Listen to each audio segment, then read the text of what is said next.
is a little bit of a break, but we're back. It's the Penn State Hoop Show. I'm Thomas Frank Carr. The star of the show is here. Nate Bauer, senior editor, Blue White Illustrated, and leading basketball insider in the basketball insider world. Nate, how are you doing today? I'm great. How are you, T. Frank? I'm good. This January whole thing of like, now that there's not football, I go outside of my house once a week. Yeah. And that's to go to the wrestling press conference to get that for Greg. So, like, I am a hermit. These are my social interactions. So I'm super glad to see you. I get to hang out and talk with Nate, and we get to talk about basketball. So it's great.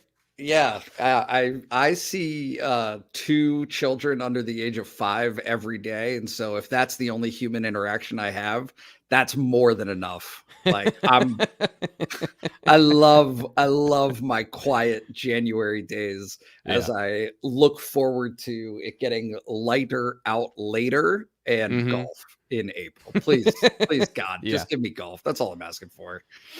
And, on the other side of Penn State basketball season is all of that golf. So let's get into it. We dig into this, and the nice weather will be here soon enough. Penn State, Minnesota, Saturday at the BJC, a 6:30 game, the Thon game. So they get a Saturday primetime game. This is I know these are rare, and these are something that Penn State fans love when they get the opportunity to come up on a weekend for the game. Yeah, it should be fairly well attended. There's usually pretty good student turnout for it. It's like 4:00 might be the ideal time, in terms of giving you space on the backside of the day. But in terms of students and when the night actually starts, 6:30 game is just fine. Gives people plenty of time to get into State College. Is there anything you want to get into with it, or do you want to get right into the meat of what happened this past weekend? Let's go to Columbus. Let's go to Columbus and the massacre that it was.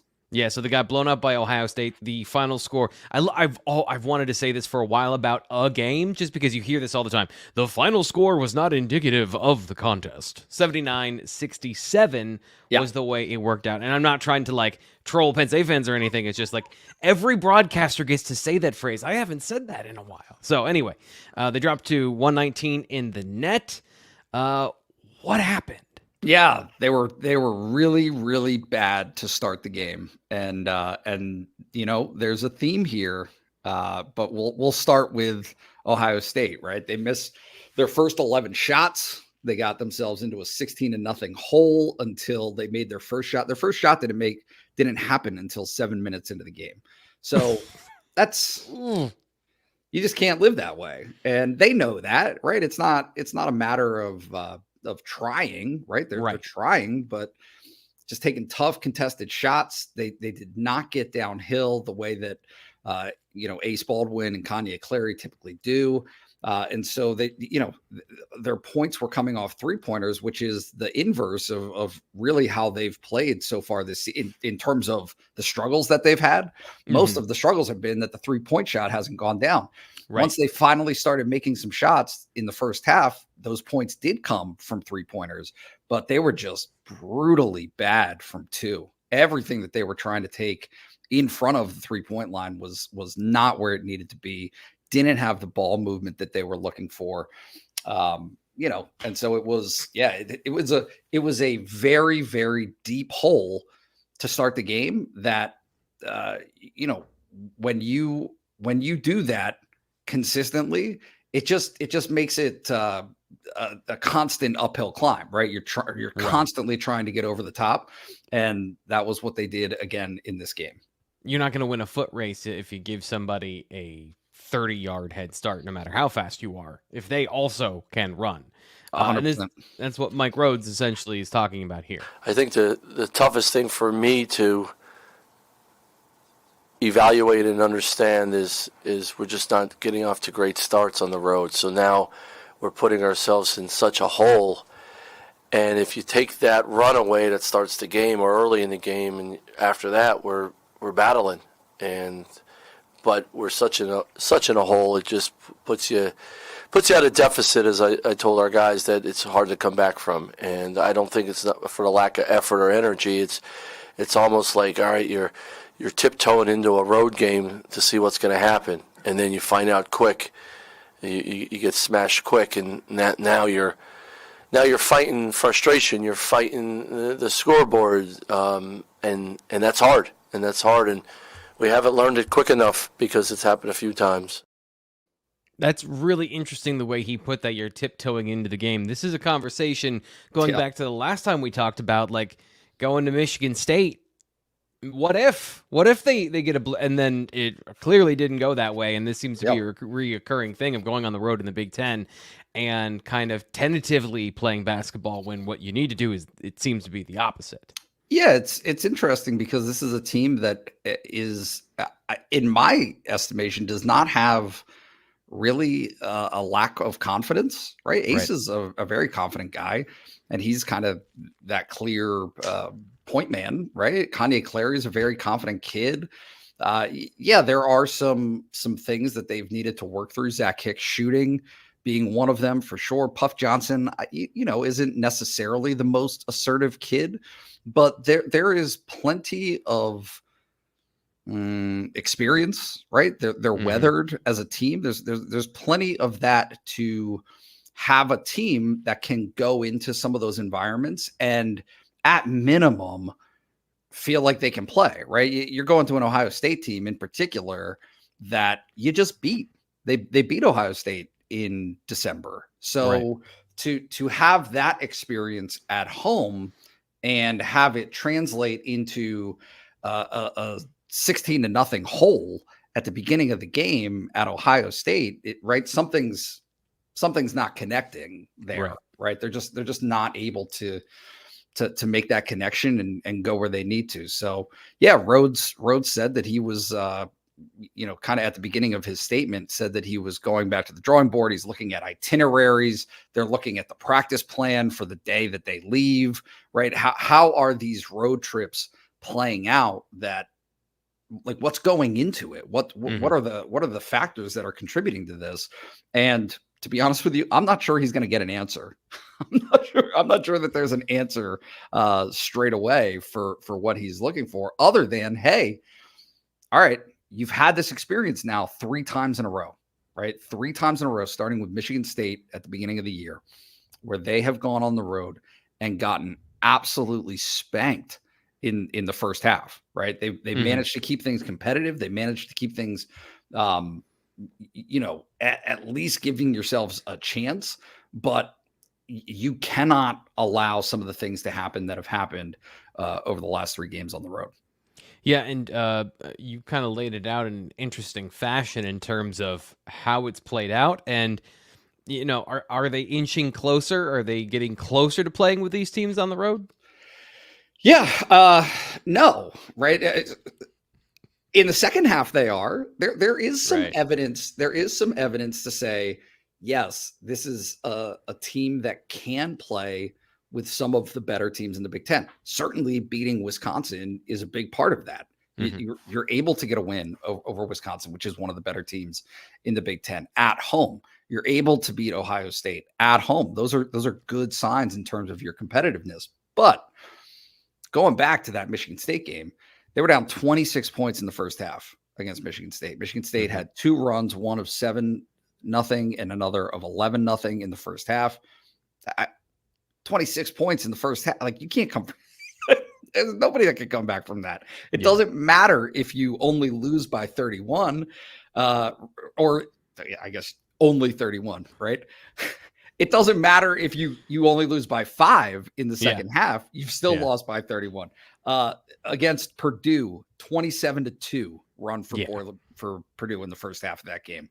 They were down by as many as 25 points in that game. Okay, so you come back and you only lose by 17. You still got blown out.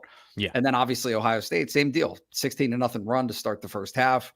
Penn State got it back to 9 at one point in the first half, but you end up losing by 12. It's not where they need to be. And certainly Penn State knows that and is going to have to really evaluate and concentrate on what these situations are moving forward.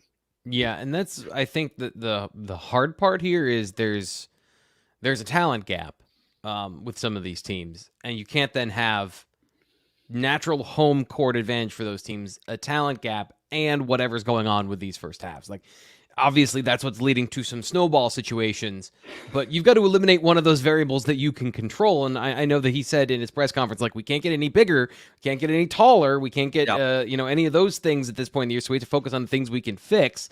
So I guess, just generally, what's the thing that they can fix? Stopping the bleeding, I think, is a big part of it, honestly, right? The thing that I don't want to give the impression of is to suggest that Penn State would have won these games had it not gotten into such a hole, right? It's not that situation. Purdue's great. They're a top 5 team for a reason. Michigan State at home is killer. That's a great team playing at home. Ohio State is not a team necessarily that you should go in a 16-0 is just beyond certainly what Penn State's expectations were. Right. That game to fall into that kind of a trap. So certainly, Rhoades tried to call a couple of timeouts. He called 2 timeouts before they got their first bucket.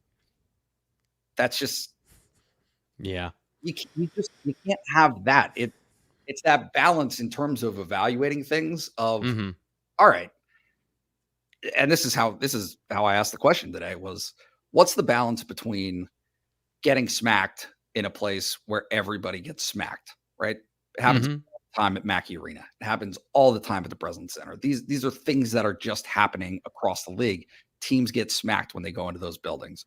What's the balance of that versus, hey, this is a thing.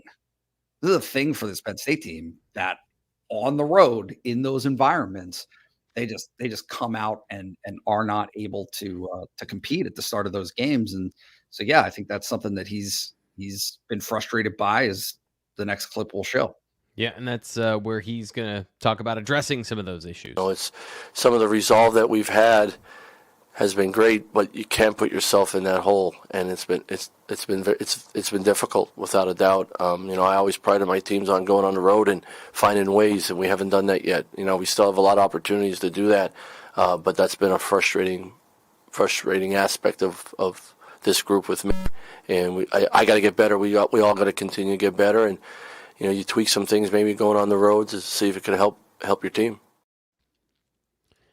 So what's going on with the bye week? What's going on with the team?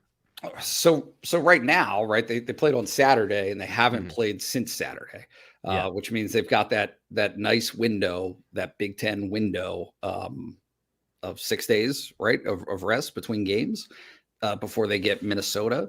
And he was asked about what they've been doing, right? How have they addressed the bye week? And overwhelmingly, it's not about making significant changes. Like you alluded to earlier, they kind of are who they are at this point in the season. They're not gonna shake things up dramatically, right? Like Qudus Wahab is not going to the bench.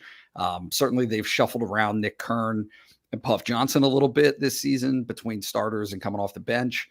DeMarco Dunn's going to continue to come off the bench. It is what it is. This is the team that they are. They are talented and potent out of the backcourt.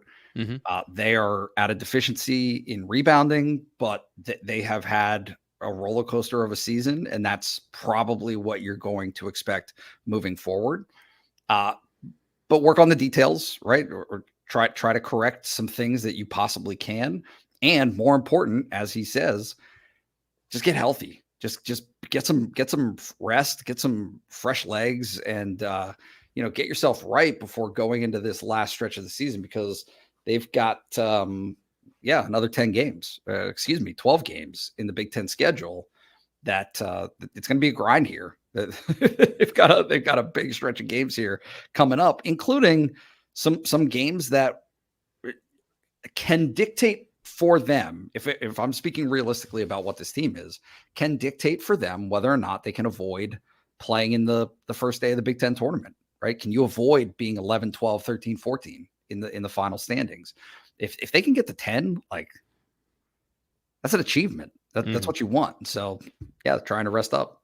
The biggest thing to me, because the last 3 weeks the stretch was crazy, was making sure we're really fresh and our bodies are right. And I think the guys have done a great job of that. We didn't kill them this week. We got in. We got great reps in. I thought our attitude was great. One thing about this group is if we don't win the game, they're disappointed. They're mad. And that's what you want in your first year when things aren't going your way. Now there's a level of frustration all the time because everybody wants to play better. You want to coach better. But I do think we've improved throughout the year, even after some tough losses like the other day on the road. All right, can we respond from that and get better? So still a lot of basketball left in this league. The things that are going on, you see it every night on TV, and just take care of what's in front of you. That's the most important thing. So the next thing in front of them, Minnesota on Saturday, like we mentioned at the beginning of the show. So tell us a little bit about Minnesota, what Penn State's going to be facing this upcoming weekend for the Thon game. A team that looks a little bit like them in terms of inconsistency, right? This is just the classic Big Ten, middle of the pack. But these are the games that really dictate. This is the scratching and the clawing phase of the schedule, where you've 100%. Got to crawl over top of somebody else in that middle stack in the Big Ten so that you're not on the bottom, like you mentioned earlier. And especially at home, these are the games that you have to win. These are the games that you got to find a way. So Minnesota is 12-7 at this point in the season. They're 3-5 in the Big Ten.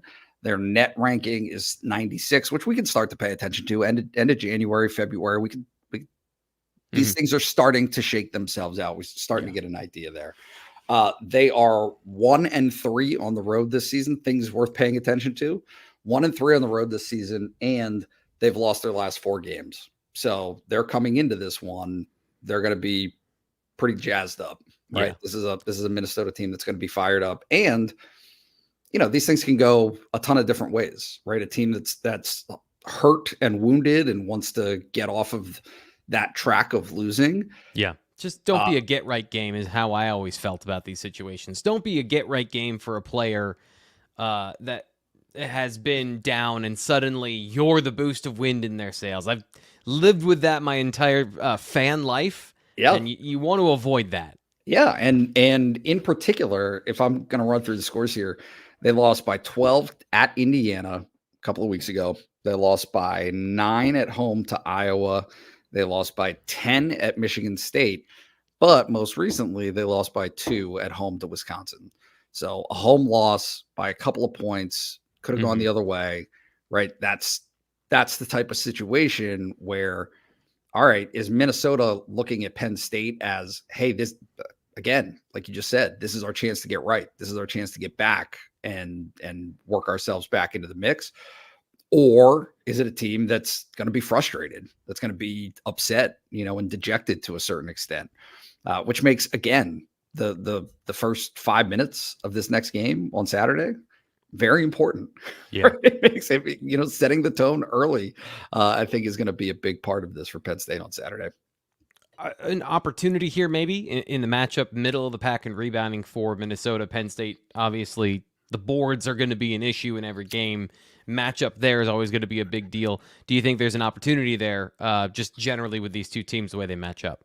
Yeah, I think they can hang, right? I think Penn State can hang. The things that stood out to me about this Minnesota team, looking at them, is they turn the ball over, right? That they are second most in the league with 103 turnovers over 8 games. So if that's Penn State's specialty, and it is, then that's something that you're going to want to capitalize on. They have a pretty good assist rate. They assist the ball pretty well, but that number has dropped in the Big Ten. Sometimes statistics can be fairly deceiving, right? In the non-conference, when you're playing some of these teams, you don't get a good indicator. So some of the things that I look for are, what are your stats? Where do you rank just in Big Ten games? And to me, that offers a little bit of a clearer picture. They are 12th in the Big Ten in scoring at 69 points per game, but they've got a pretty good defense. They hold teams down for the most part. They've given up 72.4 points per game. That's 4th in the league. They are 13th in 3-point percentage at 29.6, right? They do not make 3-pointers. That's, I mean, incredibly, inconceivably worse than Penn State at shooting threes against Big Ten competition. They are very bad at the free throw line. So if Penn State, which has, this is a very handsy physical team, you never know how officials are going to call the game. You could see Minnesota at the free throw line, but that might actually be a strategy for Penn State because Minnesota's shooting percentage is actually fairly good. So you're going to want to make, as Mike Rhoades said on today, he said, you got to make them earn it, right? You got to make these guys earn every single thing that they're doing out there. You got to make them earn those points. So I think it's going to be an interesting matchup and an interesting game, but one that, speaking honestly, is critical to Penn State, right? Like we're not talking about lofty aspirations like right. This is keeping yourself off of life support. This Correct. Is not critical on the other end of not falling off the cliff. Find wins. I mean, that's the whole thing is nobody really knew what to expect coming into this year for Rhoades and his staff, for this team based on this collection of players. Okay, that's fine. But you still want to set as solid of a foundation as you can. And a big part of that is being as competitive as you can, obviously, and then picking off wins. Pick off these teams in the middle of the pack. And Minnesota is the next one on the schedule. We're going to see how all that plays out. That's happening again, 6:30. You can follow Nate Bauer 24/7, though, over at bluewhiteillustrated.com. The in-game thread is where you can vent all of those emotions to like-minded people who also are crazy about Penn State basketball. So if you haven't joined Blue White Illustrated, great time to do it. You can join now for just $1 and get in on all of the basketball action. 2 months for $1. Use code PSU1. You sign up, you get 2 months. So that's going to take you basically February and into March, so the end of the Penn State basketball season, just for $1. See how you feel about being a part of the message board and talking about stuff with Nate. Nate, thank you so much. As we mentioned earlier, that timer of your 2 small children just went off, so we got to get going. They are here. Thank you for having me. This has been a blast. I always like just go be a dad. That's the most important thing here. Go be a dad and enjoy that. We'll be back next time on the Penn State Hoop.